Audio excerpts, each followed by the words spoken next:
네, 이제 우리 예수님을 만난 교회가 그다음 어떻게 달라졌는지, 어떻게 사랑을 하게 됐는지, 했는지 이야기를 좀 살펴가도록 하겠습니다. 가장 먼저 예수님을 만난 교회가 형성된 곳은 예루살렘이죠. 예루살렘 교회가 형성됐습니다. 그리고 그 예루살렘 교회 덕분에요, 스테반의 순교가 있었고, 그로 인해서 교회가 흩어졌고요. 그래서 그 다음에 사마리아 지역, 그쪽에도 복음이 전해지고, 그리고 수리아 안디옥까지 전해서 안디옥 교회가 형성되어집니다. 그리고 이 안디옥 교회가 사역을 시작하죠. 예수님의 첫 교회가 탄생됐습니다. 그 교회는 예루살렘 교회입니다. 예루살렘 교회 이야기가 사도행전에 있습니다. 저는 교회 이야기는 사도행전을 중심으로 진행하겠습니다.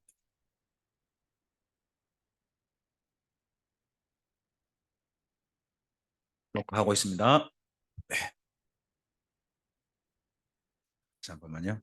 그러니 갑자기 한번 확인하고 싶어지잖아요. 음, 아, 예루살렘 교회 첫 번째 전도는 오순절날 있었죠. 3천 명이 회개하고 합니다. 이 3천 명은요, 그때 예루살렘을 위해 예루살렘에 로마 각지에서 온 디아스포라 유대인들이었습니다. 전혀 생뚱이도 아니고요. 하나님을 진실하게 사랑하고 로마 각지에서 또 메시아를 그렇게 갈망하는 사람들이 모인 장소에서 복음이 전해졌고요. 갈망한 사람들에게 예수님의 소식이 전해져서 이들이 3천 명이 믿은 겁니다. 더더구나요, 이때 믿은 사람들은요, 6월절에 온 사람들이거든요. 6월절에 와서 지금 오순절 50일까지 머문 사람들이에요. 그럼 그 사이에 어떤 소문 들었을까요? 지난 6월절에서 이번 오순절까지 무슨 소문 들었을까요? 그때 6월절 바로 전날 죽은 그 예수란 청년이 뭐 했다더라? 부활했다더라. 또 한쪽에서는요, 아니요, 제자들이 숨죽아 버렸대야. 이런 이야기를 한참 듣고, 그러면서 여기 오순절까지 있던 사람들입니다. 그들이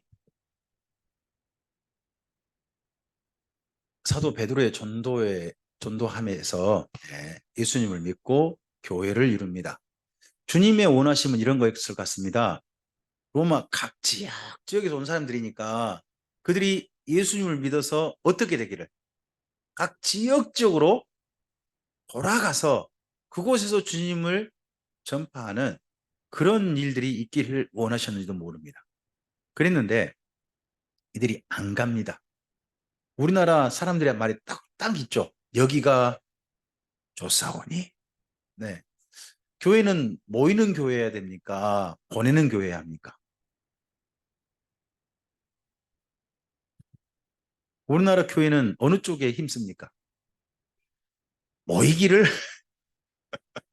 보내기를 힘쓰는 게 아니라 모이기를 힘쓰는. 참 이기적입니다. 그렇죠? 네. 근데 여기가 예루살렘 교회가 바로 그런 교회였습니다.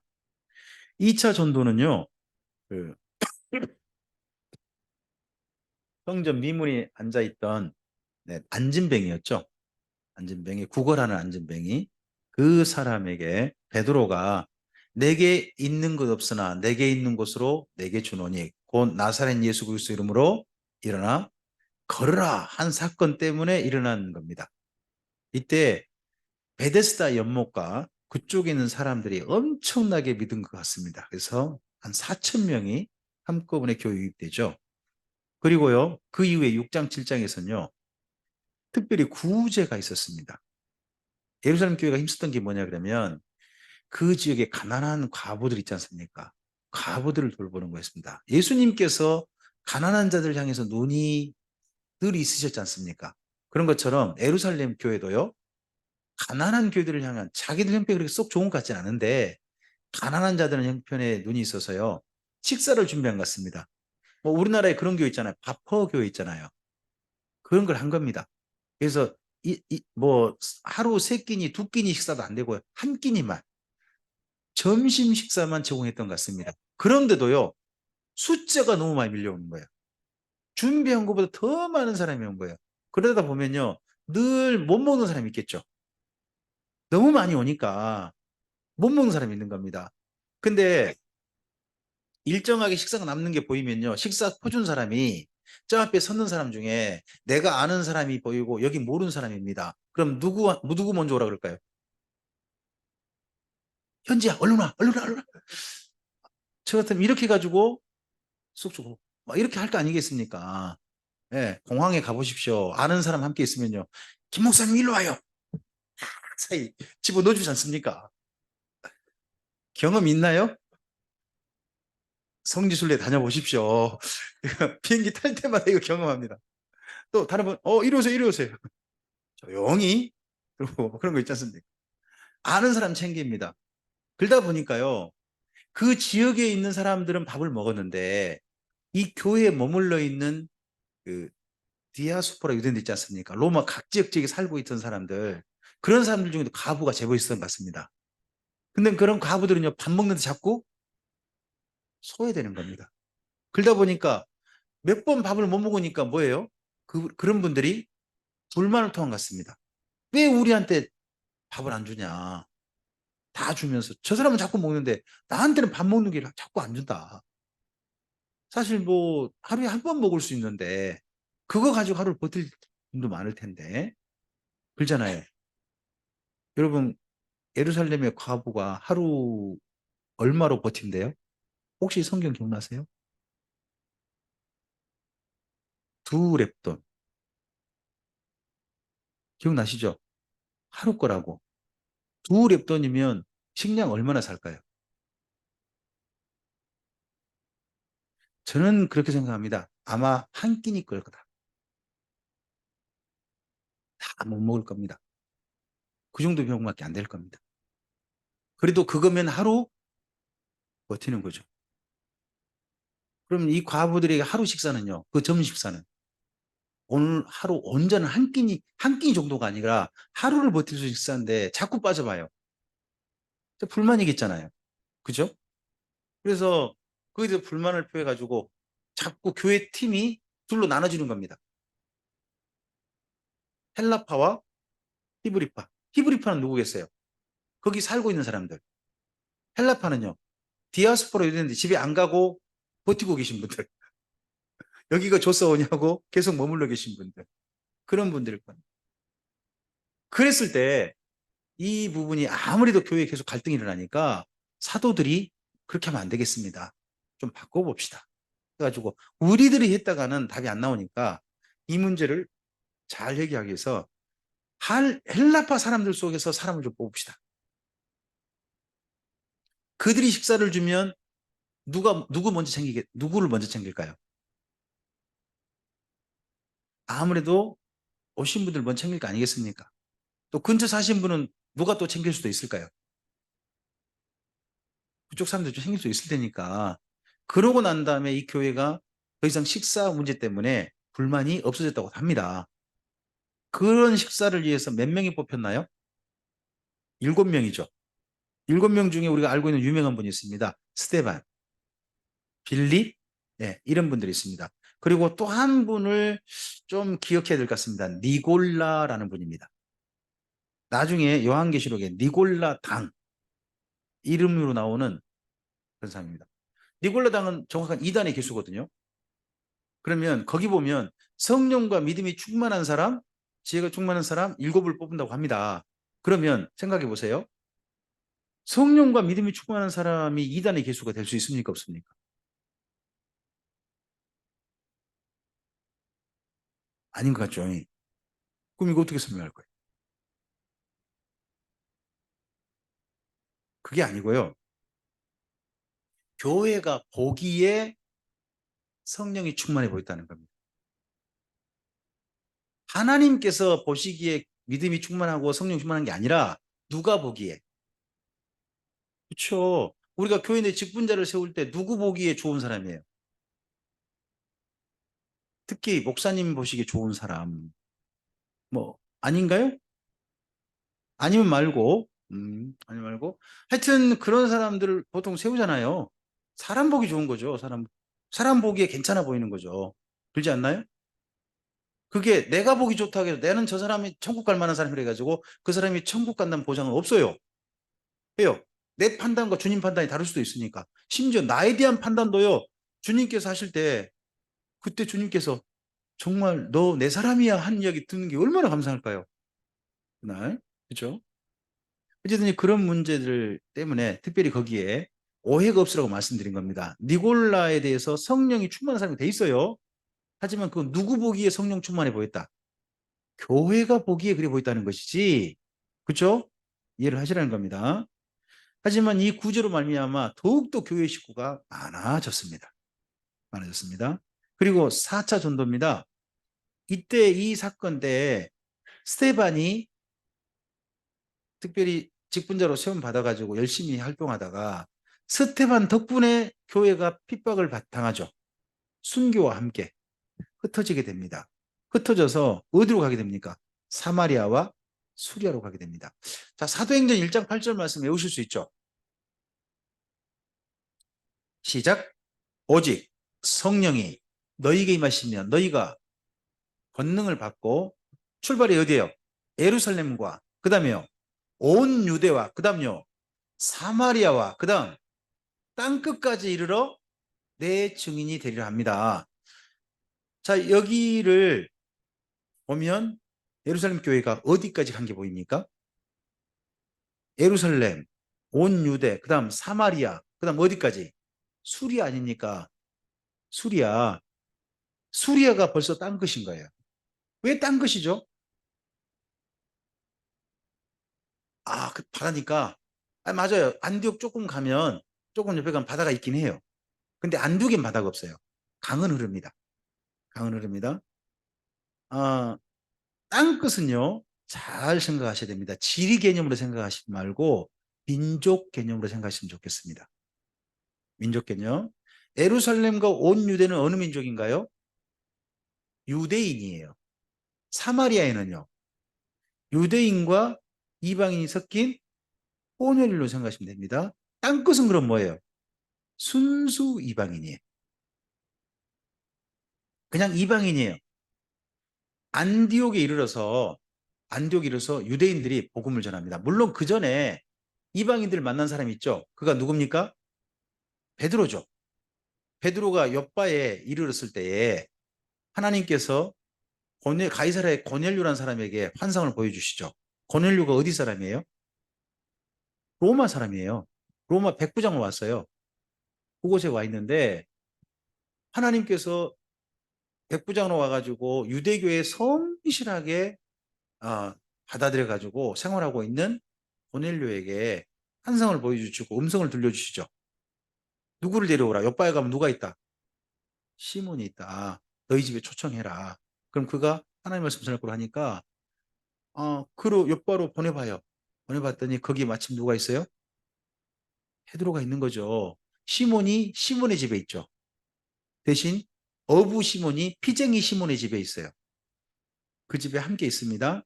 함께 있을 때 그때 정오쯤 되었답니다. 정오쯤 되어가지고 마침 베드로는 뭐가 있어요? 성경은 이렇게 표현합니다. 시장한지라.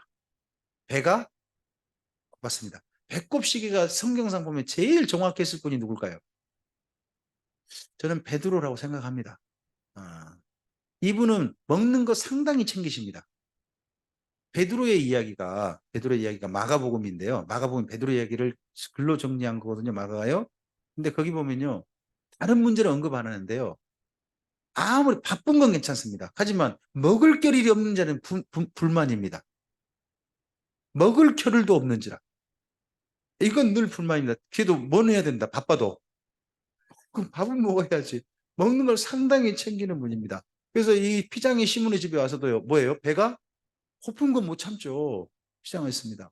그때 정도에 밑에서 뭐 조금 피장이니까 무슨 2층에 있다고 했거든요.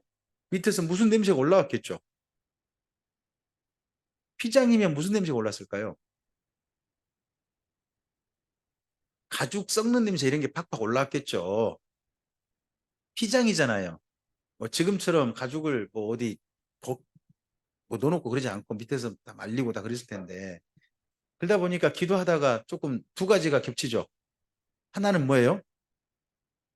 배고픔도 있고 또 하나가요. 또 하나가요. 비몽사몽간이라 하지 않나요?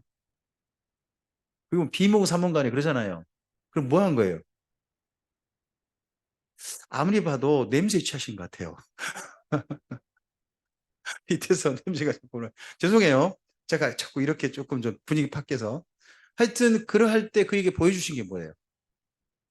하늘에서 보자기가 내려와가지고 마침 배고픈 베드로에게 이걸 먹으라고 보자기 열리죠. 열렸더니 뭐가 보여요? 먹을 만한 것과 먹지 못할 것이 섞여 있는 거예요. 근데 다 살아있어요. 그러니까 베드로가 보고 나 이건 안 먹었는데요. 뭐 이런 식이 하죠. 근데 하나님께서 뭐라고 하시냐면 내가 정하다고 하는 걸 네가 왜 구별해? 이렇게 이야기하시죠. 베드로가 이런 환상을 세 번 봤다는 거예요. 그래서 뭐야? 그동안 내가 안 먹었던 고기 먹으라는 건가? 돼지고기도 먹어도 되나? 이런 고민을 했는지 모르겠어요. 그랬을 때 마침 누가 왔다는 거예요? 고넬료가 보낸 사람들이 도착했다는 거죠.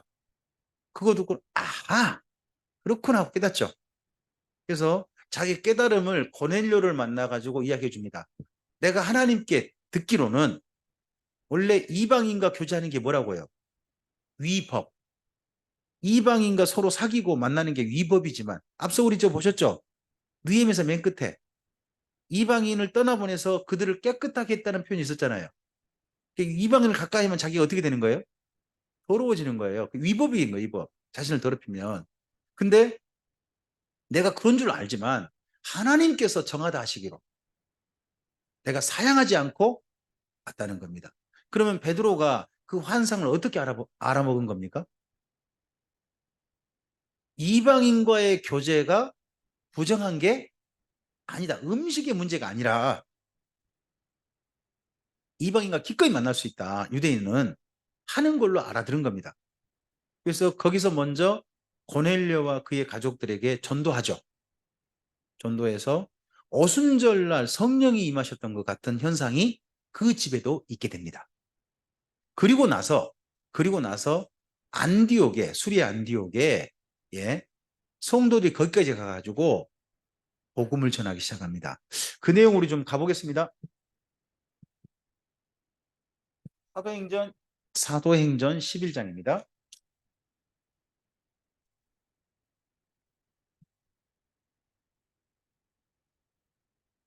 아,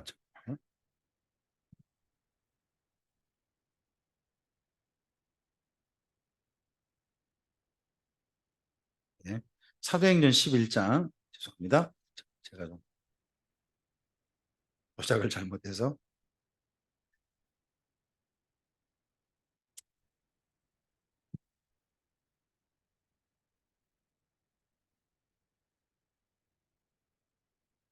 19절부터 보시죠.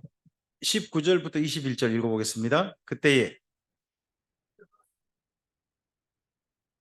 베니게와 구브로와 안디옥까지 이르러 유대인에게만 말씀을 자 거기 먼저 밑줄 그어 놓으시겠습니까? 유대인에게만 자 여기 안디옥에 이르기까지 흩어진 예루살렘 교회 성도들은 누구만을 대상으로 전도했습니까?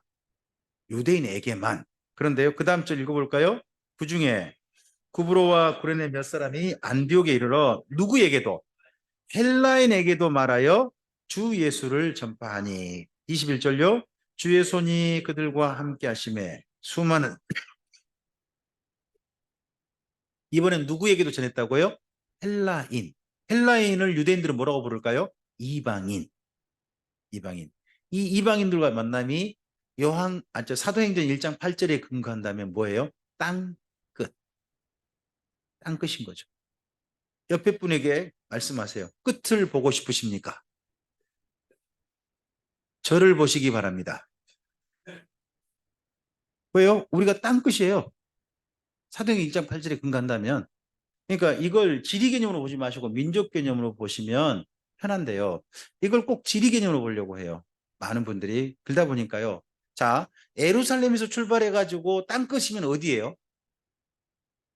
땡 돌면 예루살렘이 오죠. 그러다 보니까 어떤 구호가 생겼어요? Back to the 예루살렘. 지리 개념으로 봐버린 거예요. 그러지 않고 성경 여기 요한계시록 저 사도행전 1장 8절 말씀을요. 민족 개념으로 보시란 말이에요. 유대인에게만 아니라 누구까지도 이방인에게도 복음을 전하라. 예, 그 전에 이방인들은 복음 전도 대상이 아니었거든요. 근데 교회는 이방인마저도 전도 대상인 거고 덕분에 우리가 온 거죠. 그럼 이방인은 어디 가면 만날 수 있을까요? 우리 교회 해석을 말씀드릴게요. 우리 교회 성도님 한 분이 해석을 했어요. 이방인은 이방에 가면 만나요 라고 했어요. 그럼 이방에 있는 사람 전도가 나면 어떻게 할까요? 저방 전도하면 되죠. 어. 왜 이방에 함께 사는 분이 누구세요? 이방인이거든요. 그죠? 저방에 살고 있는 사람은요. 아, 유대인 아니에요. 그도 이방인이죠. 네. 그렇게 전도하자고 그런 이야기를 좀 했어요. 자, 그 다음 좀 보죠. 22절입니다. 읽어주실까요?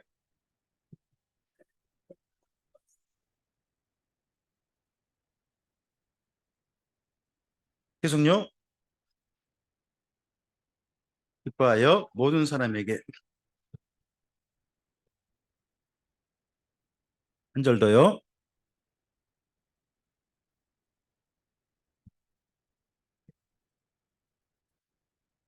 네. 거기에 먼저 여기 안디옥교회 특징이 나오는데요. 안디옥교회는요. 목회자가 교회를 개척한 교회가 아니에요. 성도들이 먼저 교회 모임을 이룬 교회예요. 그러고 난 다음에 목회자는요. 파송받았어요. 제 1대 목회자가 누구예요? 바나바. 바나바. 이분이 파송받아서 그 교회의 담임이 되신 거죠. 바나바의 특징이 뭔가요? 24절. 착한 사람이요. 성령과 믿음이 충만한 사람이라고 합니다. 여러분, 목회자 청빙 조건, 제1 조건이 뭐세요? 착한 사람, 말 같은 소리 하라고 그러세요. 목회자 청빙 조건, 제1 조건, 교단 MDB 이상, 해외 유학 환영이 제1 조건이에요. 모르시는구나. 교단 신문을 안 보셔서 그러세요. 두 번째, 자기 설교 봉봉. 자기 속에서 봉봉. 그리고 맨 밑에, 이상의 소리는 돌려드리지. 아, 네. 목회자들끼리 통하는 이야기입니다. 과거 목회자 청빙 사유와 청빙 조건과 요즘 청빙 조건 조금 좀 많이 달라졌습니다. 네. 착한 사람인지 몰라요. 그러니까 대신에 착한 사람에 대한 것은 누구한테 알아보느냐? 그 주변 목회자한테 은근히 알아보신 경우가 많다고 합니다. 물어봐가지고 괜찮냐? 주변의 평판을 좀 알아보는 그런 경우도 좀 있긴 하다고 합니다. 자, 그 다음 25절, 26절 읽어주세요.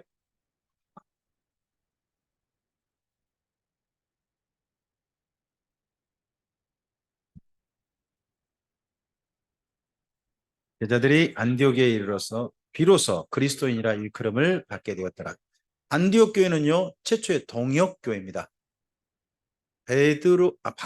바나바 혼자 한 게 아니라 바나바가 누구를 데려와서 사울을 데려서 함께 동역했습니다. 그리고 이 교회는요, 최초로 별명을 얻었습니다. 근데 잘 보세요. 1년간 동역했는데 사역의 중심 사역이 뭐예요? 거기 가르쳤다고 돼 있죠. 가르쳤다. 그러면 가르침 받은 안디옥 교회 성도를 뭐라고 부를까요? 가르침 받았다. 제자라고 부릅니다. 누가 제자입니까? 교회가 제자입니다. 근데 교회는 그럼 뭐 해야 됩니까? 가르침을 받아야 합니다. 그럼 목회자는 어떤 사람이야 합니까? 가르칠 수 있는 사람이야 합니다. 여기 사도행전을 자꾸 보시면 사도들의 사역을요, 자꾸 가르쳤다라고 할 겁니다. 이 이후에 한번 볼까요? 사도행전 17장을 가보시죠.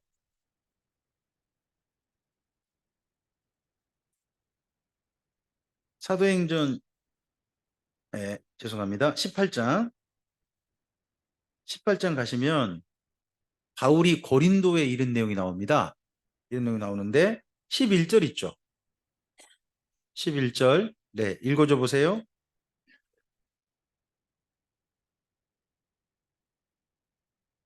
네, 1년 6개월 동안 했던 사역의 중심 사역이 뭐예요? 가르쳤다예요. 그럼 교회는 뭐 해야 돼요? 배워야죠. 배워야죠. 그리고 사도행전 19장 가면 아, 바울이 이 에베소에서 3년간 있는 게 나옵니다. 3년간 있는 게 나오는데요. 3년간 있는 동안 바울이 했던 중심 사역이 뭐예요? 가르치는 겁니다. 가르치는 거. 다른 내용이 아니에요. 자, 거기 9절하고 10절 읽어주세요.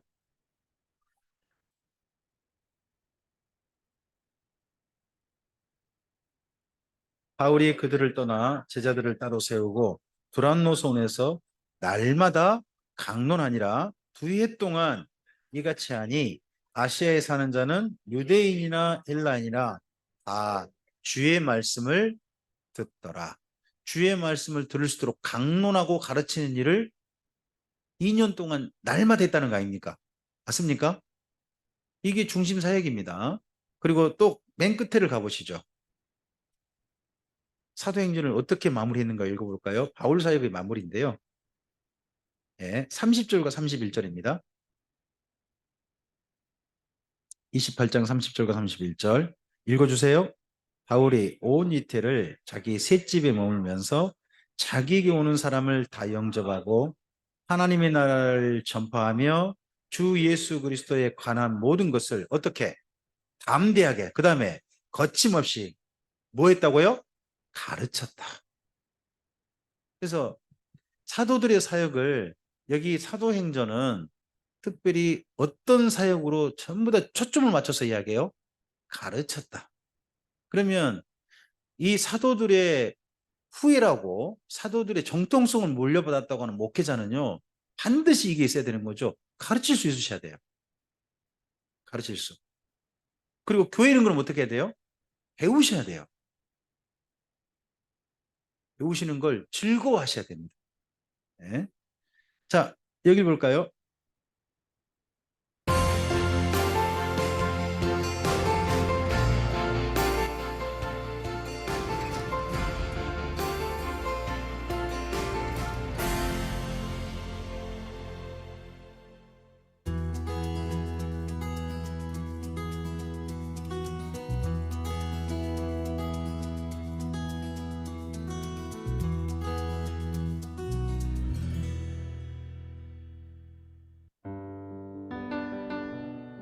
터키의 남부 도시 안타키아는 제자들이 그리스도인이라고 안타키아가 처음 불렸고 안디옥입니다. 바울을 선교사로 파송해 세계 선교를 시작한 안디옥 교회가 있는 성경의 수리아 안디옥입니다. BC 300년에 알렉산더 대왕의 후계자인 셀레우코스가 세운 도시이며 로마 시대 수리아의 수도로 로마 제국 3대 도시 중 하나였습니다. 바울 시대의 유적으로는 실피우스 산 중턱에 세워진 동굴교회가 있고 바울을 파송한 안디옥 교회를 베드로가 이어서 목회한 것을 기념하는 장소로 유대인과 이방인이 한 장소에서 예배드렸던 최초의 교회입니다.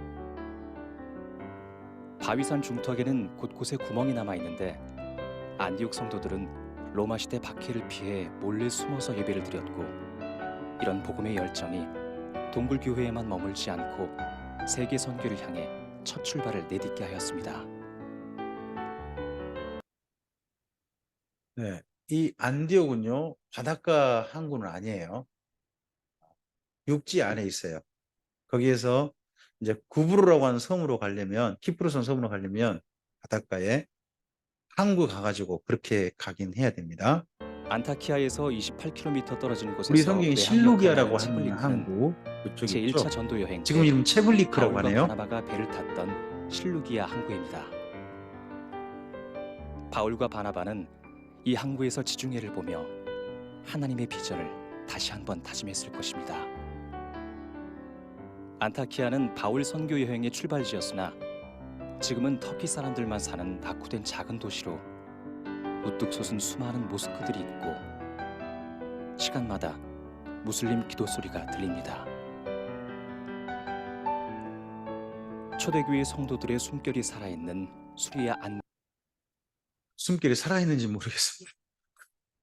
네. 그래서 그다음 여기 안디옥 교회 행적에 대한 부분을 한번 좀 읽어보겠습니다. 읽어보시죠. 그때에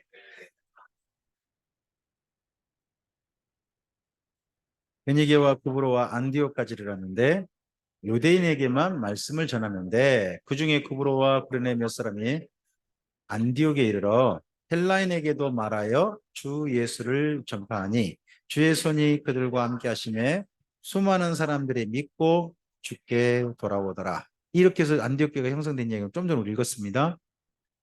여기 우리가 읽은 부분이라 넘어갑니다. 자, 이 부분은 안 읽었네요. 그때부터 우리 읽겠습니다. 맨 밑에 그때에 안디옥에 이르니 그 중에 아가브라 하는 한 사람이 일어나 성령으로 말하되 천하에 큰 흉년이 들리라 하더니 글라우디오 때에 그렇게 되니라. 제자들이 각각 그 힘대로 유대에 사는 형제들에게 부조를 보내기로 작정하고 이를 실행하여 바나바와 사울의 손으로 장로들에게 보내니라. 네, 안디옥 교회 했던 최초 일이 뭐냐 그러면 또 하나 일이 있다면요. 바로 예루살렘 교회를 도운 일입니다. 다 흉년이 들었습니다. 그러면 천하가 흉년이 들었다면 안디옥 교회는 먹고 살기 좋았겠습니까? 어려웠겠습니까? 쉽지 않았을 것 같습니다. 거기도 흉년이 들었을 것 같아요. 근데 어디가 걱정이에요? 예루살렘이 걱정입니다. 왜요? 거기는 유대교로부터 출교당한 사람들이 모여 있거든요. 경제활동이 너무 어려워지게 됐습니다. 그러니까 자기들도 어렵지만 예루살렘 교회 더 걱정인 겁니다. 그래서 예루살렘 교회를 돕자라고 합니다. 여러분, 모 교회가 지 교회를 도와야 됩니까? 지 교회가 모 교회를 도와야 합니까? 그렇습니까? 네. 그러면 모 교회가 어디입니까? 지 교회가 어디입니까? 이 어려울 때 어느 교회가 어느 교회를 도와야 합니까? 그러면 어려운 교회, 더 어려운 교회. 예, 그 말이 정답이십니다. 예. 안디옥 교회가 기꺼이 예루살렘 교회를 도왔다는 겁니다. 최초의 구제가 이루어진 거죠. 이게 사랑입니다. 그런데 이들이 그러면 돕는 방법이 뭘까요? 어떻게 도왔을까요? 그게요, 13장에서 좀 짐작해 보건데 금식인 것 같습니다. 자기 집에서 한 끼니 뭐 할까요? 안 먹는 겁니다. 안 먹어서 어디로? 모으는 겁니다. 마축국 예전에, 지금은 그거 안 하지만 예전에 성미란 거 있었죠. 성미 어떻게 했습니까? 우리 집 먹을 거 대신 이거 어느 댁에 드리자. 목사님 댁에 한 그릇 좀 드리고 그리고 하지 않습니까? 그리고 모아가지고 목사님 댁에 갖다 드리지 않습니까? 아마 그렇게 했을 겁니다. 안디옥 교회도 자기들이 먹을 거, 오늘 먹을 것 중에 일부는 어디로 보내는 걸로? 예루살렘 교회로. 아마 그러지 않았을까 싶습니다. 그러다가 안디옥 교회가 하나님의 사명을 받아서요, 나중에 선교사를 파송할 때도 또 금식에서 보냈습니다. 돈이 있다는 겁니까? 없다는 겁니까? 없으니까 어떻게 마련해요? 내가 쓸 것을 안 써서 그렇게 보내는 거예요. 돈이 여유가 있어서 보내는 게 아니라 안디옥 교회가 형편이 넉넉하지 않아도 자기가 심지어 안 먹고 안 써가지고 그걸 모아가지고 선교사 파송에 쓴 겁니다. 그럼 잘 보면요, 1차만 있을 것 같지 않습니다. 안디옥 교회가 선교사를 몇 번 파송하죠? 3번 파송합니다. 바울이 3번 파송받아요. 그러면 보낼 때마다 어떻게 했을까요? 첫 번째만 나왔습니다만은 저는 보낼 때마다 금식했을 교회가 안디옥 교회로 생각합니다. 그래서 안디옥 교회는요, 중요한 몇 가지 특징이 있어요. 첫 번째, 1번 읽어주세요. 그 제목만요. 함께하면 누구요? 최초의 유대인과 이방인이 함께한 교회입니다. 두 번째요. 네, 모임이 있고 난 다음에 파송받았습니다. 선생님을. 저 담임 목사를 파송받았습니다. 세 번째요. 동역합니다. 바나바가 누구랑? 바울이랑 동역합니다. 별명을 얻었죠. 뭐라고요? 다섯 번째요. 구제했습니다. 그리고 여섯 번째요. 예. 예루살렘 교회는 다른 지역 전도했어요. 그렇죠? 근데 전도 방법이 뭐예요? 처음에는요. 그냥 오게 하는 전도였습니다. 근데 어떤 사건 이후에 스데반의 순교 이후에 교회가 핍박을 받잖아요. 흩어지죠. 자기 스스로 나간 거예요? 아니면 시로도 나간 거예요? 시로도 나갔을 거 아니에요. 자원에서 나간 게 아니에요. 근데 안디옥 교회 선교사 파송은요. 달라요. 13장 가보실까요?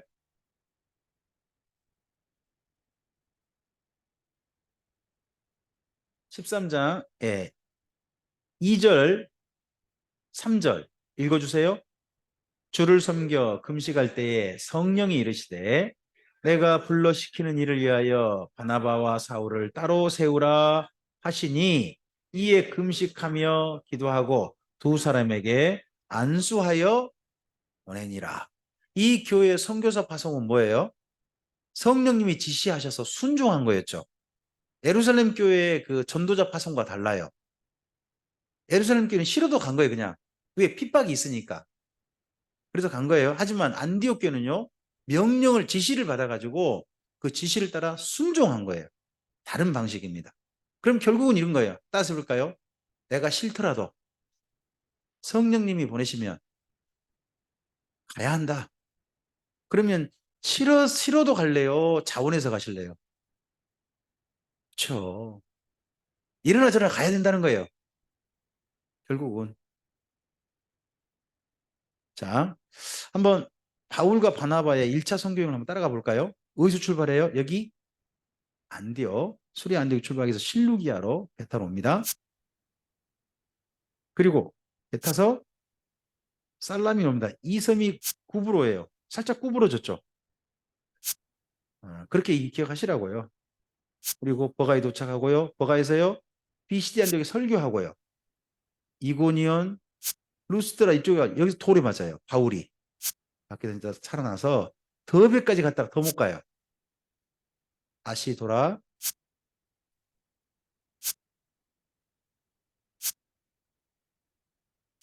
아달리아를 거쳐서 아달리아에서 실루기아로 안디옥에 이르고요.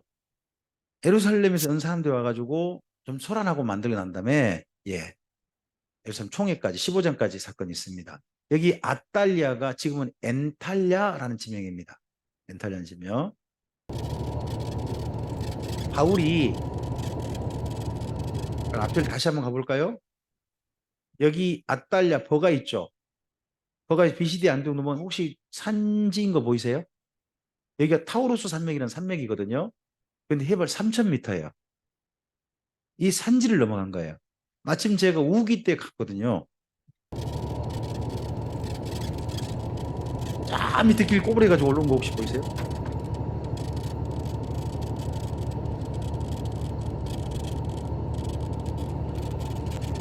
우기 때 가다 보니까 산이 전부 다 눈에 쌓여 있는 거예요. 녹지도 않고. 모르겠어요. 우기 때 갔다면 진짜 힘들었을 것 같아요. 건기 때 가지 않았을까 싶어요. 건기 때 가지 않았을 텐데 이 산맥을 넘어가는 거죠. 가는데 쉽지 않았어요. 차로 가도 쉽지 않았습니다. 높은 산이 하나 있죠. 근데 산 넘어가니까 평지에 평지. 해발 3,000m가 우리 넘으면 장로님 말씀 그냥 기억나시죠? 눈이 산 장로님 여름에도 보면서 이야, 있다라고 보시면 됩니다. 땅 진짜 넓고 좋다라고 하셨던 기억납니다. 네. 장로님과 우리 그때 우리 정장로님과 제가 한 버스에 탔었습니다. 네. 여기를 함께 그때 잘 이곤이원의 진짜 평원의 평원. 이 평원을 보고 터키 대평원이라고 그러죠. 터키 대평원. 산지 넘어가면 진짜 평원이에요. 평지입니다. 그리고 이로 말미암아 복음이 이 갑바도기아 지역, 바울이 갔던 루스라 더베 있죠. 거기 조금 더 옆으로 가면 거기가 갑바도기아입니다. 거기까지 복음이 전해진 거죠. 그 지역이 갑바도기아인데요. 갑바도기아에 뭐 장로님께서 추억이 있으신 곳이 제법 있으실 거예요. 그렇죠? 네. 여기 기억나세요, 장로님? 지하 4층 예배당. 대림구역. 대림구역 가면요. 지하 8층까지 지하 도시가 있어요. 이 도시에서 이슬람의 침략을 피해가지고 숨어든 사람도 있었어요. 심지어 이 대림구이 같은 경우는 8만 명 정도가 살았을 거래요. 엄청난 사람이죠. 여기 들어오면 몇 년 살 수 있을까요? 5년 정도 산대요. 햇빛을 못 보고 땅속에 살기 때문에 수명이 오래가지 못한대요. 그럼 자기가 일찍 죽을 거 거의 알고 들어오는 거죠. 근데 왜 들어오는 거예요? 이슬람의 침략이 너무 거센 거예요. 그래서 그 침략을 피해가지고 그 속에 들어오는 거죠. 신앙을 지키고자 합니다. 근데 문제는 뭐냐? 이들이 죽고 나면 그 다음 신앙은 어떻게 될까요? 기독신앙은 점점 소멸해버린 거예요. 우리 좀 전에 안디옥교회 보셨죠? 예전에 선교의 중심지 아니었습니까? 지금은 어떤 곳이라고요? 다 이슬람인으로 꽉 찬 도시가 됐습니다. 대림구유 여기요. 대림구유, 젤베 막 이런 것이 이 갑바도기아 지역에 많아요. 엄청나게 많아요. 엄청나게 많은 사람이 핏이 왔다는 거예요. 그럼 수많은 기독인들이 믿었다는 거 아닙니까? 갑바도기아는 심지어요. 갑바도기아 학파가 형성돼 있었어요. 기독교 학파가 형성돼 엄청난 곳이었거든요. 근데 그 사람들이 전부 다 이런 거 피신에 들어와 버렸어요. 그럼 어떻게 됐을까요? 기독교가 자연스럽게 소멸되고 말았어요. 기독교는요. 기독교는 숨어들면 끝장이에요. 기독교는 숨어들어서는 안 돼요. 계속해서 복음이 확장되어지고 또 다른 곳에 피해 갈전정 복음이 전할 수 있는 장소로 가야 돼요. 복음이 전할 수 있는 장소. 안 그러면 결국 소멸되고 말아요. 그것이 보여준 장소가 여기에요. 엄청난 곳인데 여기는 안탈리아라는 곳입니다. 여기 이 주변 여기가요. 1000년 그렇게 되는 곳입니다. 장로님 기억나실지 모르겠습니다. 네.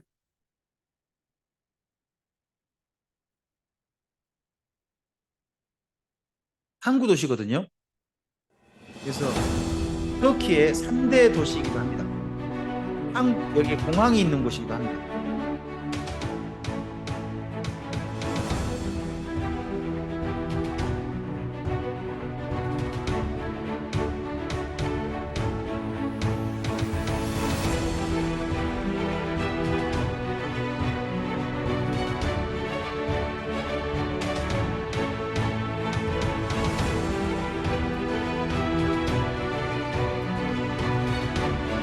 현대와 고대가 다 조화를 이루어가지고 어마어마합니다. 가면 그 고대 천년된 거리를 걷게 해주거든요. 네. 거기서 장모님 보셨는지 기억나실지 모르겠습니다. 석류즙 드셨습니다.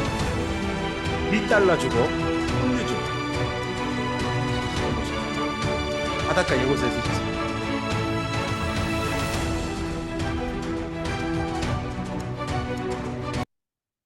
한번 가볼 만한 곳입니다. 근데 이번에 여기 그 투르키하고 시리아 대지진이 있었지 않습니까?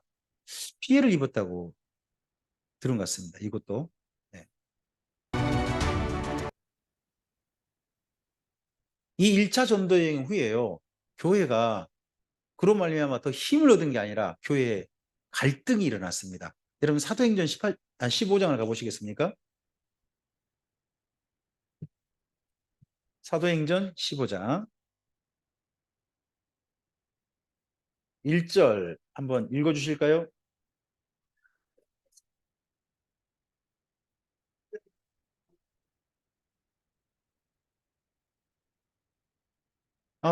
할례를 받지 않는 사람이면 유대인일까요? 이방인일까요? 이방인이죠. 이방인들도 그럼 뭘 받아야 한다는 거예요? 할례를 받아야 뭐가 있다? 구원 받는다. 그럼 할례 안 받으면 구원이 없다. 그러면 이렇게 하는 거예요. 구원은 어느 민족에게만 있다? 유대인에게만 있다라고 그들이 그렇게 정리를 해버리는 거예요. 이방인은 구원 없다. 만약에 이 말이 확정됐으면 지금 우리 어떻게 될까요? 남자들은 다 할례를 받아야죠. 병원 가서 포경수술 받으시면 안 되고요. 그럼 안 되고 정식 종교 의식으로 할례를 받아야 되는 거예요. 유대인 되는 의식을 치료해야 되는 거죠. 이것 때문에 적지 않은 다툼이 일어납니다. 이 다툼이 일어나고 난 다음에 이 문제를 다루기 위해서 예루살렘에 올라갑니다. 거기 사도행전 15장 보면 제목이 혹시 예루살렘 회의라든지 총회라든지 그렇게 써 있습니까? 근데 그게 정말 총회입니다. 물론 예루살렘 총회가 앞서서 베드로가 고넬료 집회에 간 것 때문에 좀 논쟁하는 게 있거든요. 그러나 그것은 제가 봐서는 회의라고 보기는 어렵고요. 여기 이때가 정말 회의가 됩니다. 제1의 총회라고 저는 그렇게 생각을 가지고 있습니다. 이 총회 때 이방인들이 구원은 어떻게 해야 받느냐 하는 게 의제입니다. 5절 말씀 읽어주세요.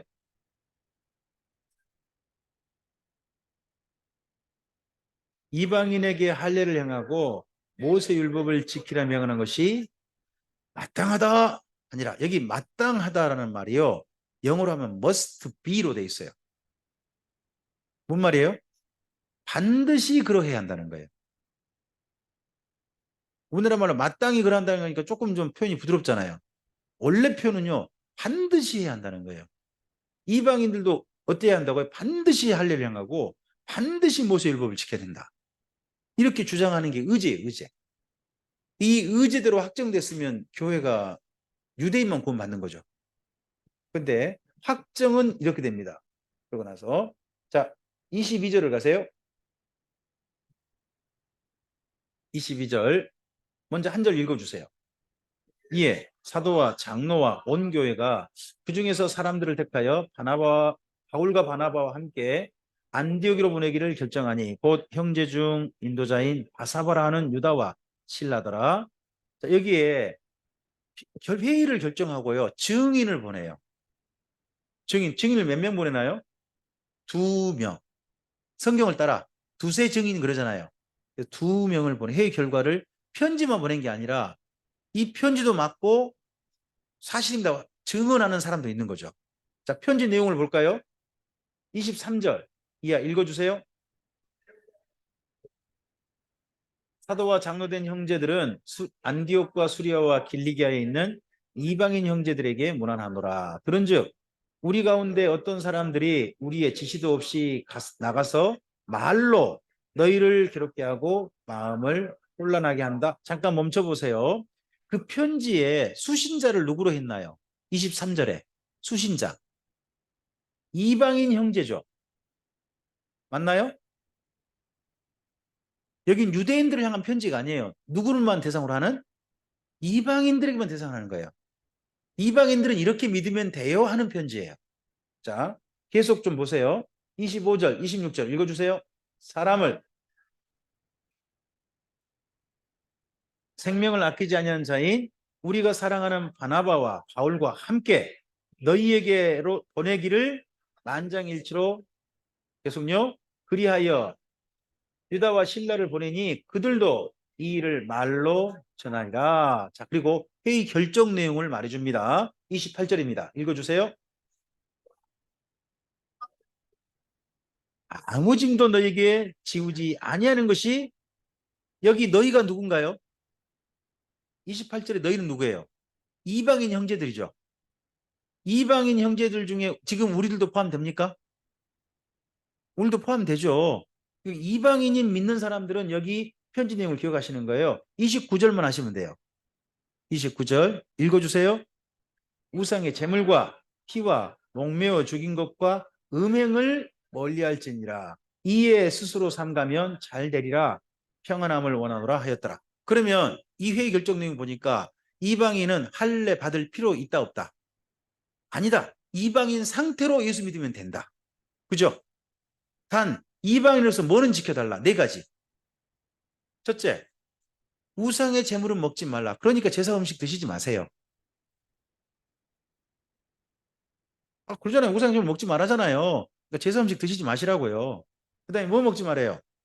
피 먹지 말아요. 그러니까 생피, 그립다. 순대 먹지 마세요. 제가요, 익산에서 그 부목회자로 1년간 있었거든요. 그 1년간 있는 동안 거기에서요, 그 교회 바로 옆에 목사님의 누님께서 공장을 하고 계셨어요. 그 예배당 바로 옆이었어요. 뻔히 보여요. 그 공장이 순대 공장이었어요. 제 아내가 그때 아기를 가졌거든요. 둘째 아기. 됐는데 그런 소식도 알고 그러시니까 막 쪄낸 순대 있잖아요. 막 쪄낸 순대. 그걸 한 벌씩 보내시는 거예요. 그 순대가요. 여러분 안 먹어본 사람 말을 못해요. 진짜 맛있어요. 제가 이런 데 나와서 먹어본 순대는요. 순대 맛이 아니에요. 진짜 맛있어요. 그 순대가. 그런데 제가 그래서 그 맛에 순대 맛을 들려가지고 광주를 왔는데 에스라 성경 강좌 갔다가 이 말씀 보고 충격을 먹었잖아요. 노 목사님이 그러시는 거예요. 생피도 안 되고 순대도 안 된다는 거예요. 아, 저 지금 그래서 지금까지 저는 순대 안 먹고요. 선지국도 안 먹습니다. 어쨌든 피로 된 거는 안 먹어야 되겠다 싶어서 지금까지 안 먹습니다. 여러분 나름 하셔도 됩니다. 피 먹은다고 천국 못 갈까요? 그건 아닙니다. 하지만 이방인이라면 이 정도는 지켜주라 하는 겁니다. 이방인이면 이 정도는 지켜주라 하는 거니까 그거 하고요. 그 다음에 또 뭐는 또 삼가라고요? 목매어 죽인 거죠. 여러분 예전에 우리나라 같은 목매어 죽인 건 뭐 떠오르세요? 그쵸? 아, 그죠? 아, 개고기를 먹어보지 않은 분은 개고기가 얼마나 맛있는지 모르세요. 미안합니다. 저는 개고기를 처음 먹어본 게요. 초등학교 때였습니다. 국민학교 때. 저희 집에서 아주 가난했는데요. 집에 그 개는 키우면 여름에 그 돈이 되지 않습니까? 돈이 되는데 그 개를 키우는데 제 어머니께서 저에게 맨날 밥을 주겠습니다. 그러니까 자연스럽게 그 개하고 저하고 친해졌죠. 친해졌는데 여름이 되니까요. 마을 청년들이 가져가는 겁니다. 가져가가지고 개를 잡아서 때려가지고 걔가 죽었어요. 제 보는 눈앞에서. 울고 집에 왔습니다. 집에 왔는데 우리 집이 가난하니까 청년들이 그냥 돈만 준 게 아니라 개 다리 한쪽도 보내신 거예요. 청년들 우리 집 생각해서 울고 있는데 부엌에서 냄새가 방으로 들어오는데요. 그때 고기를 진짜 못 먹었습니다. 그 1년에 한두 번 먹어본 게 전부였습니다. 지금처럼 뭐 일주일에 한두 번 고기를 안 먹어보는 게 아니라 한 번 1년에 한 번 먹어볼까 말까였습니다. 근데 부엌에 냄새가 들어오는데 눈물은 나고 냄새는 참 좋고 그러는 거예요. 그래가지고 어머니가 이제 상을 다 차려가지고 뭐 아버지하고 뭐 저희 여동생하고 다 한 상에 앉아가지고 앵주야 먹으라 그러는 거예요. 먹어야 될까요? 말아야 될까요? 저 그때까지 갈등하고 있었습니다. 이걸 그랬는데 그때 생각나는 제가 한참 재밌게 읽던 책이 있었습니다. 파트라슈의 개라고 혹시 아십니까? 아, 폴란드즈의 개. 폴란드즈 파트라슈가 내려 있지 않습니까? 마지막에 둘이 어떻게 돼요? 죽어요. 둘이 계속 같이 하늘 가잖아요. 하나가 되잖아요. 나는 이 강아지하고 이 개하고 내가 하나 될 수 있는 방법이 뭘까요? 내가 먹어서 내 안에 얘를 먹어가지고 나는 얘랑 영원히 함께 있고 싶다. 내 스스로 그런 그 마음을 가지고 먹었죠. 너무 맛있었습니다. 슬픈 게 아니라 너무 맛있었습니다. 아유, 죄송합니다. 그래서 그 이후에 목사님들께서 그 예전에는 목사님들이 그 여름만 되면 그 가난한 교회 목사님들을 위해서요 개 한 마리씩 잡아주셨어요. 좀 있는 교회에서 가면 제 열심히 맛있게 먹었습니다. 그 덕분에. 근데 이제 에스라 성경 강좌 와가지고 저는 그때까지도 개는 먹지 말자는 주의 아니었습니다. 성경 강좌 와서 개 안 먹어야 되겠구나 하는 생각을 했죠. 근데 요즘 목사님이 저한테 이런 얘기 하시더라고요. 요즘 개 목매달아 접은 게 아니에요. 지져 죽여. 이러시는 거예요. 먹어도 돼야. 제가 이제 이렇게 안 먹는 이유를 아시니까. 참. 근데 어쨌든 저는 지금 현재 개고기는 안 먹습니다. 순대도 안 먹고 선지국도 먹지 않습니다. 그리고 음행하지 마라 그러잖아요. 이건 누구도 지켜달라. 이방인들도. 근데 잘 보시면 먹거리가 세 개나 됩니다. 그러니까 이방인들하고 유대인의 차이점이 뭐예요? 사실 먹는 거란 겁니다. 이방인들이 먹는 걸 너무 광범위하게 먹는다는 겁니다. 좀 가려서 몸을 위해서 먹지 않고 몸의 건강을 위해서 먹지 않고 먹고 싶은 다 먹어버리는 게 이방인이니까 이게 조금은 좀 걱정이 됐던 것 같습니다. 그게 더러워진다 하는 생각을 유대인이 가진 것 같고요. 그래서 이렇게 했습니다. 자, 이렇게 정리돼 가지고 이 문제를 가지고 전도하러 가자고 합니다. 다시 전도하러 가자. 바울이 전도하러 가자고 하니까 그때 사람들이 옵니다. 누구도 오느냐? 마가 요한이 옵니다. 이 교회에 안디옥 교회요. 예루살렘에서 유대인들이 내려와 가지고 이방인들은 반드시 할례를 받아야 된다 하는 이야기를 했던 이유가 누구 같냐 그러면 아무리 봐도 마가 요한 때문인 것 같습니다. 마가 요한 때문에 이런 사단이 일어난 것 같습니다. 아주 안 좋은 일이. 그러니까 바울이 그런 사람하고는 성교하면 안 되지 이제. 바울은요 칼이에요. 아까 그 뭐야 에스라하고 느헤미야 그것 때문에 이규철 집사님 그런 이야기 하시는 거예요. 아니 이미 결혼도 했는데 성경을 먼저 가르쳐보고 난 다음에 성경을 배운 사람은 받아들이고 성경 가르쳐도 안 달라진 사람은 보내고 그럼 될 거 아니냐. 이방인들 이미 결혼했으니까 하는 분은 바나바예요. 아니다. 이방인은 절대 안 된다. 보내야 된다는 분은 바울이에요. 바울은요 칼 바울이에요. 아니면 아닌 거지. 꼭 에스라 느헤미야 닮은 거죠. 에스라 느헤미야는 좀 그런 좀 스타일이 좀 있는 거죠. 그래서 바울은 절대 안 된다 해가지고요. 왜 안 되냐? 지금 이 사역에 동참하겠다고 하는데 사실 마가 요한만큼요 생각이 넓은 사람이 없대요. 마가 요한은 할례파인데요. 기꺼이 이방인의 이 교회 결정을 따라주고요.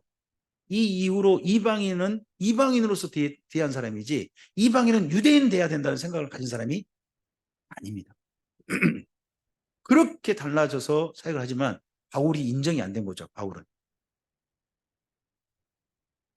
그러고서 덕분에 바나바하고 바울이 크게 다투고 둘이 한 팀 갑니다. 자, 여쭤봅니다. 성령 충만하면 심히 다툴 수 있습니까? 없습니까? 성령 충만하면 둘이 피차 갈라 설 수 있습니까? 없습니까? 있잖아요. 바나바 바울이 그렇게 하잖아요. 그러니까 저쪽 나간 팀한테는 사탄이네 못내 좀 제발 그만합시다. 교회들이 헤어지면 또 누가 일부 나가면 저쪽은 뭐네? 요즘은 이러죠. 신천지 아닌겨? 자꾸 이런 식으로 해가지고 그쪽하고 결별하게 만들려고 하는 그런 자꾸 이야기들을 하는 그 교회들이 많습니다. 물론 우리 팀이 딱 빠져나가면 안 돼 하는 단속형인 것 같긴 한데 좀 하나님 앞에서 너무 좀 부끄럽지 않냐 하는 거죠. 다 바울 팀도 바나바 팀도 성령 충만한 하나님 팀이다. 단 서로 간에 감정이 있고 서로 의견이 대립될 수도 있는 거고 맞지 않는 거 있을 수 있다. 그거 인정해야죠. 자, 그러고 나서 바울이 신라와 함께 선교 사역을 떠납니다. 여러분 거기 16장을 가보시기 바랍니다. 16장 바울이 루스드라 더베에 이르죠. 여기 어디입니까? 1차 전도행 했던 곳. 그래서 이르러서 누구를 자기 일행으로 동행합니까? 디모데를 동행하고 줄 그으셔야 할 부분은 4절입니다. 4절 디모데라는 부분에 동그라미 치든지 하시고 그 다음에 4절 읽어주세요. 예루살렘에 있는 사도와 장로들이 작정한 규례를 그들에게 주어 여기 예루살렘의 사도와 장로들이 작정한 규례란 게 뭐죠? 15장 결과물 아닙니까? 15장의 편지 이걸 지키게 한 겁니다. 이방인들은 유대인 될 필요 없고 할례 받지 않아도 되고 뭐만 지키면 된다. 음식 좀 잘 가리시고 그리고 또 뭐 하시라? 음행하지 마시고 그렇게 사시면 된다. 한 가지 더 있었답니다. 사실은 갈라디아서 보면요. 구제 부분을 원래 넣었다고 합니다. 근데 바울은 이미 이방인 교회 구제 열심히 하고 있습니다. 안디옥 교회 생각해 보십시오. 안디옥 교회가 지금 예루살렘에다가 구제 열심히 하고 있지 않습니까? 근데 뭐하러 넣습니까? 할 말 없죠? 할 말 없음. 그럼 그거 넣지 마. 그리고 그건 빼고 나머지만 썼다 하는 내용도 있는 거죠. 네. 그래서 여기 4절이 중요해요. 2차 전도행의 바울의 행적의 중요한 목적이 뭐예요? 사도행전 15장의 결과물을 이방인 교회들에게 알리는 게 중요한 목적이었던 거죠. 그러니까 바울에게 동역자, 동행자가 누가 있어요? 실라가 있어요. 실라. 2차 전도행 때 바울과 함께 빌립보 감옥에 갇혔던 분 기억나세요? 빌립보에서 매 맞고 감옥에 지하 감옥에 갇혀가지고 둘이 한밤중에서 사냥했던 분 있잖아요. 바울과 실라가 하잖아요. 그 신라가 왜 2차 때 동행했어요? 다른 데 동행 안 해요. 왜 2차 때만 동행해요? 예루살렘 총회 증인 중 한 명이에요. 증인 중 한 명인데 그 한 명이 바울과 기꺼이 동행한 거죠. 2차 때. 그래서 2차 때 함께하고 있는 겁니다. 자,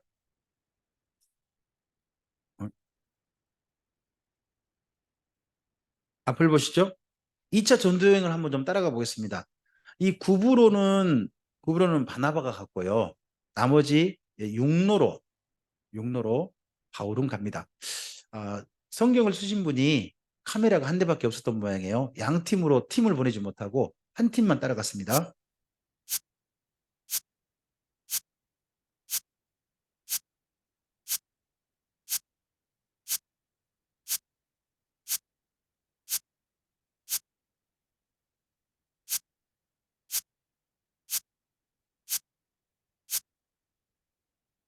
굉장히 크게 돌죠. 이 엄청난 지역을 돌았는데요. 원래는 바울이 여기 비시디아 안디옥 걸쳐서 여기 에베소를 가고 싶어 했습니다. 근데 혹시 여기서부터 에베소까지 땅이 어떻게 보이세요? 산 굉장히 험합니다. 험해.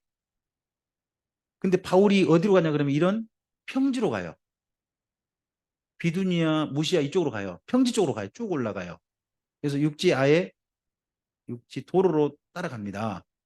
그래서 어디까지 이르러요? 도로와까지 이르는 게 보입니다. 왜 에베소로 가고 싶은데 못 가고 이쪽으로 갔을까 생각해 보면 1차 전도행 때 루스드라에서 돌에 맞았죠. 몸을 지금 추스릴 틈도 없이 예루살렘 총에 갔다가 또 바로 나온 겁니다. 그러면 후유증이었던 것 같습니다. 너무 몸이 안 좋았던 모양이에요. 안 좋아서 자기 몸이 치료할 필요가 있었습니다. 또 산지를 갈 수가 없는 거죠. 그러니까 평지길을 택할 수밖에 없었던 것 같습니다. 그래서 뚜로아를 가요. 원래는 좋은 의사는 어디 있을까요? 여러분, 몸에 암이 있겠다라고 의심이 되면 어떻게 우리 조 집사님 목포에서 진단 받으시겠습니까? 서울 가서 진단 받으시겠습니까? 네, 그러셨죠? 네. 왜요? 좋은 의사와 좋은 시설, 정확한 진단을 어디서 하니까? 그러면 이 당시 이 지역 가운데서요, 좋은 의사, 좋은 시설은 어디에 있을까요? 에베소에 있습니다. 에베소가 제2의 로마라 불 정도 크게 그 당시 큰 도시였습니다. 그럼 좋은 의사는 어디 있겠어요? 에베소에 있죠. 근데 바울은 어디로 갑니까? 두로아로 가요. 그러면 뭔가 이럴 것 같습니다. 바울 일행 중에 누군가가 선생님, 두로아로 갑시다. 제가 아는 분이 있습니다. 있을 것 같습니다. 저는 그분을 디도라고 생각합니다. 디도, 헬라인 디도. 그 디도가 바울을 청해서 이 길로 또 가면서 두로아로 가가지고 루가를 만나겠다고 봅니다. 두로아에 가면요, 의원이 있어요, 의원. 네, 병원이 하나 있습니다. 거기 가서 바울이 치료받으면서요, 바울을, 거기 누가랑 만나게 했던 디도와 누가 사이가 어떤 사이였는지 모르지만 아무래도 사이가 좀 굉장히 가까운 사이 같아 보이거든요. 심지어 어떤 분은 둘이 형제가 아니냐 그렇게 말하기도 합니다. 친형제 그런 사이가 아니냐 그렇게 보기도 합니다. 이곳에서 바울이 이들을 만나보고 누가를 만나고 난 다음에요. 환상 보죠. 마게도냐 사람들이 이리로 건너오라. 바울은 원래 어디 가고 싶은데 이 밑으로 가고 싶은데 이리 건너라 하니까 성령께서 그렇게 하심을 인정하고 건너갔다는 거 아닙니까? 네아표를 거쳐서 빌립보로 해서 이 일행을 돌고 그리고 고린도에서 1년 6개월 몰면서 예, 사용했습니다. 여기가 도로와 예전에 이곳은 만형식으로 돼 있어서 잠깐만요. 두로와는 우리 휴식하시고 난 다음에 보죠. 휴식하시고 난 다음에 벌써 3시 반이거든요. 3시 반이 됐으니까 휴식하시고서 그 다음에 보시도록 우리 하겠습니다. 잠깐 쉬겠습니다.